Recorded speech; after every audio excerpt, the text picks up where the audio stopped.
Y'all think black folks just started flying planes yesterday? Think we needed white airlines to give us permission to touch the sky?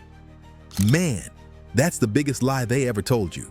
I'm about to show you 10 rare photographs that prove black entrepreneurs were running their own airlines in the 1940s and 50s, flying passengers across the country while major airlines were still refusing to serve us. Welcome back to Black History in Photos, where we bring you the real, unsanitized photos America doesn't want you to see. Please subscribe to us and leave a like. This tells the algorithm we're building a great movement. Today, we're exposing how black aviators built their own airline industry from scratch because white America tried to keep us grounded. But here's what's gonna blow your mind. These weren't just small operations with a couple planes. These were full-service airlines with professional pilots, flight attendants, maintenance crews, and routes that connected black communities across America.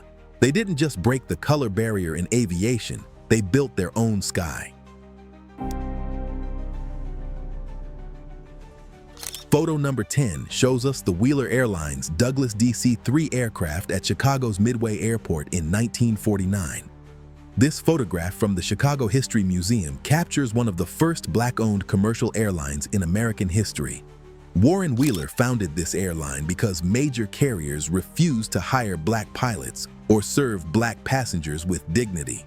Look at this beautiful DC-3 in the photograph, man. That's not some rinky-dink operation. That's a professional aircraft capable of carrying 28 passengers across multiple states.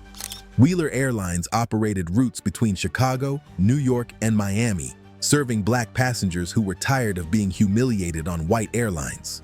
But here's what makes this photograph so powerful. Wheeler had to fight for every route, every landing slot, every piece of equipment. White aviation authorities tried to block his operations at every turn, claiming black pilots weren't qualified to fly commercial aircraft. This photograph proves they were lying.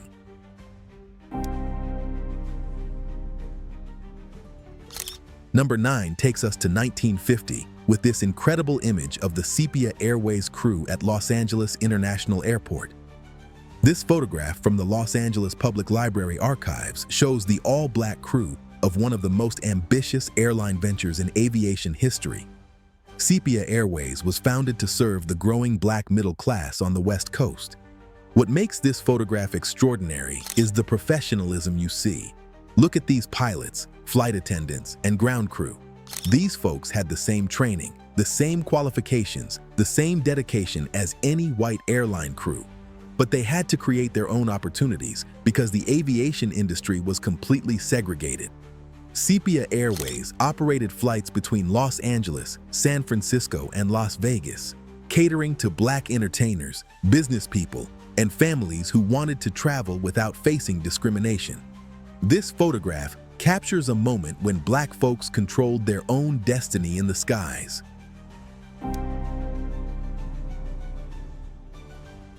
Photo number 8 shows the Trans World Airlines protest at New York's LaGuardia Airport in 1947. But this isn't what you think.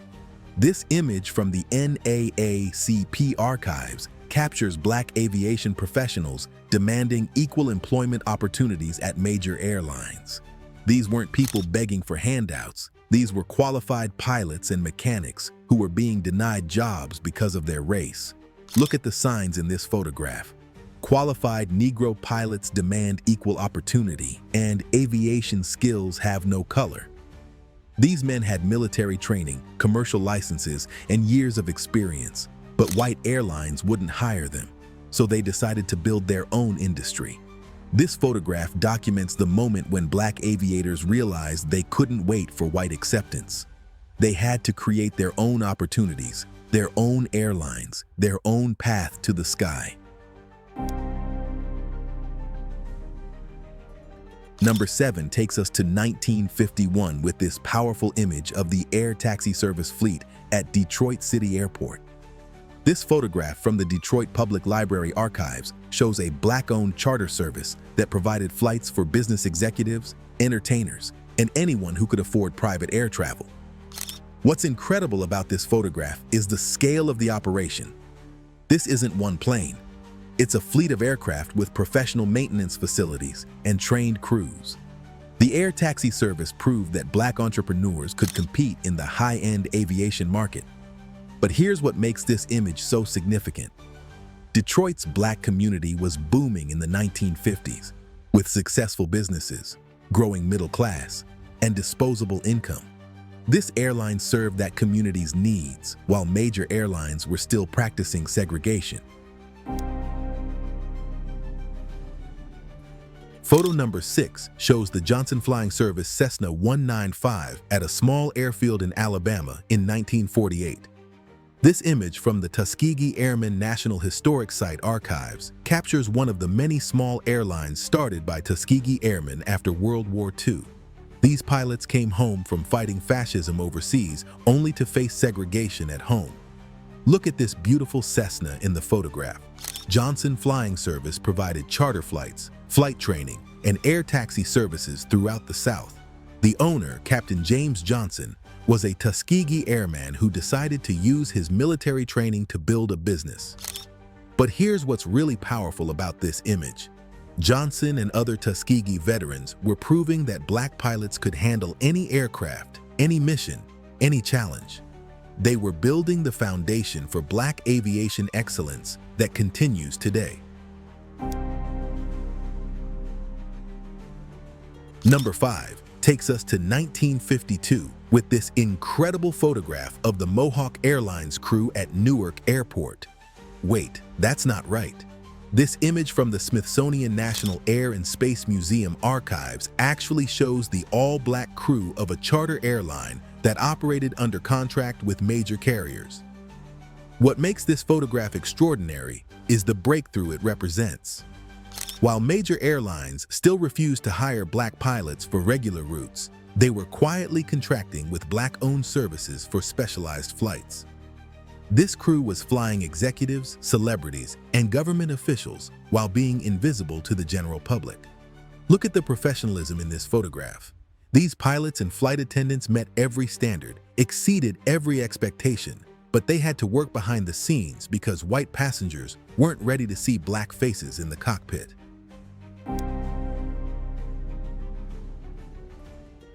Photo number 4 shows the Flamingo Airways Douglas DC-4 at Miami International Airport in 1953.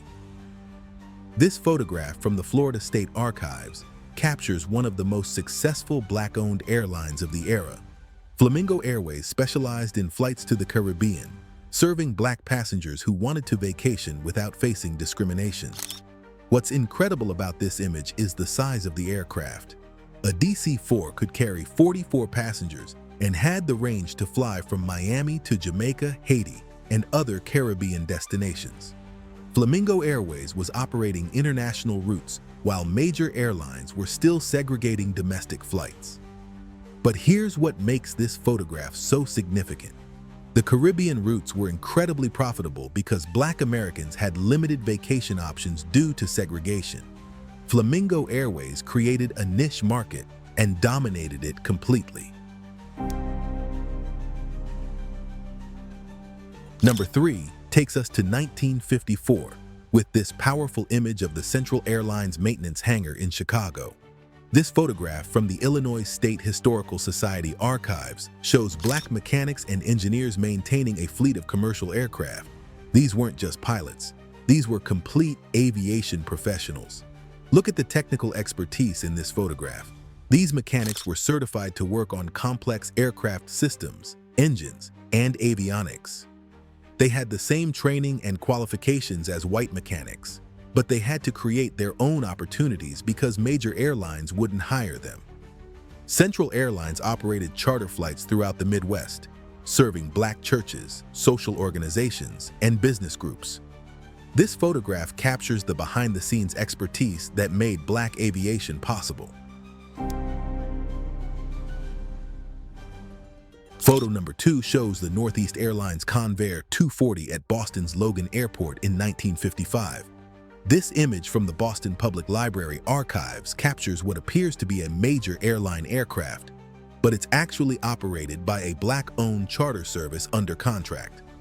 What makes this photograph extraordinary is the sophistication of the operation. This Convair 240 was a state-of-the-art aircraft capable of carrying 40 passengers at 300 miles per hour. The black crew operating this flight had the same qualifications as any major airline crew, but they were working for a fraction of the recognition. But here's what's really incredible about this image. By 1955, Black-owned aviation services were operating some of the most advanced aircraft in the sky, proving that segregation was about racism, not capability. And our #1 photograph shows the Golden State Airlines fleet at Los Angeles International Airport in 1956. This image from the UCLA Library Special Collections captures the largest Black-owned airline operation of the era. Golden State operated scheduled passenger service between Los Angeles, San Francisco, Las Vegas, and Phoenix. This photograph represents the peak of Black aviation entrepreneurship in the 1950s. Golden State had multiple aircraft, professional crews, and regular routes that competed directly with major airlines. They proved that Black entrepreneurs could build and operate world-class aviation companies. But here's what makes this image both triumphant and tragic. Golden State Airlines was forced out of business in 1957 when major airlines finally began integrating and undercutting Black-owned competitors. The same industry that had excluded Black aviators suddenly wanted to eliminate Black-owned businesses. Look at this fleet in the photograph. These aren't small planes or hobby aircraft. These are commercial airliners operated by professional crews serving paying passengers. This was Black excellence in aviation at its peak, just before integration destroyed Black-owned airlines. So there you have it, 10 photographs that prove Black entrepreneurs built their own airline industry in the 1940s and 50s, creating opportunities and serving communities that white aviation ignored. These images expose the lie that Black folks needed integration to succeed in aviation. These photographs survived because someone understood their historical importance. Someone knew that future generations would need proof of Black aviation excellence when America tried to claim that integration was an act of charity rather than recognition of existing capability. The next time someone acts like Black pilots are a recent development, show them these photographs. The next time someone claims that diversity in aviation is new, remind them that Black folks were running their own airlines 70 years ago. These images represent the entrepreneurial spirit that built Black Wall Street, created Black colleges, and established Black businesses across America. They represent the determination to succeed despite systematic exclusion and the vision to create opportunities when none existed. Bruh, I'm not even gonna lie. Researching these photographs had me feeling proud and pissed off at the same time. You wanna know why? Because every single one of these images represents Black excellence that got erased, Black businesses that got destroyed, Black dreams that got crushed by integration. Look, I need y'all to understand something. This ain't just about airplanes or airlines. This is about what happens when Black folks control their own destiny versus when we depend on white institutions for opportunities. These airlines existed because Black entrepreneurs refused to wait for white acceptance. You see these beautiful aircraft, these professional crews, these successful operations. All of that got destroyed when major airlines finally started hiring Black pilots and serving Black passengers. Integration killed Black-owned aviation because we abandoned our own businesses to work for white companies. The tragedy is astronomical. We had our own airlines, our own pilots, our own routes, our own success. But we gave it all up for the promise of acceptance in white institutions. And what did we get? A few jobs, a few opportunities, but no ownership, no control, no generational wealth. These photographs prove that separate wasn't just equal, it was often superior. Black-owned airlines provided better service to Black passengers, created more opportunities for Black professionals, and built wealth in Black communities. But integration destroyed all of that. We traded ownership for employment, control for acceptance, independence for integration, and now we act like Black success in aviation is some new phenomenon when we were running the whole industry 70 years ago. Every time you see these images, remember what we had, what we lost, and what we need to build again. These weren't just airlines, they were symbols of Black self-determination, Black excellence, and Black power. That's our legacy. That's our history. And that's what we need to reclaim. Stop begging for seats at their table when we used to own the whole restaurant. Y'all stay focused, keep building, keep creating, and remember that Black excellence ain't new. It's just been hidden. We've been flying high, we've been running things, and we can do it again. That's real talk. That's Black power. And that's how we take back the sky. Peace out, family.